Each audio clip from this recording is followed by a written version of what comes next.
My name is Xolisa. My poem is My Home. This is Talking Doorsteps in Kayamandi from Stellenbosch. If my home was a tree, if my home was a tree, my shadow would have been thoughts, as winds runs in between the branches, as stingy as my soul.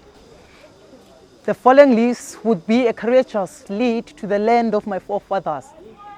The stem of a leaf would whisper, Diselupatweni. Death would be the tenders in the edges of the northern mountains.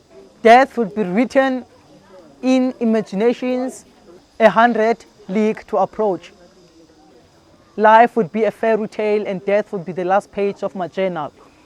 If home was my body, if home was my body, it would be home to the refugees of my heart because my love has prevailed them.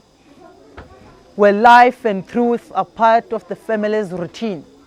There'll be no comma, neither no semicolon to the granddaughters and grandsons.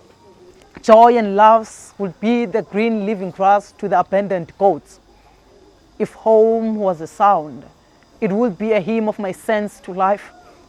It will be the sound of trees whispering, "Ngexesha loxakeka." My mind and thought would have inhabited in the sweet sounds of mountains smiling in summer. Morning sounds of hippos would be the sorrow when I lost my parents. My writing would be the word I love you sound of my grandmother bluntly kissing a goodnight kiss. Rules and wishes would be a learning reality.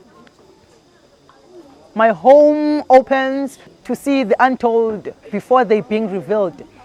Opens explorance of my identity through the unbroken roots of the living.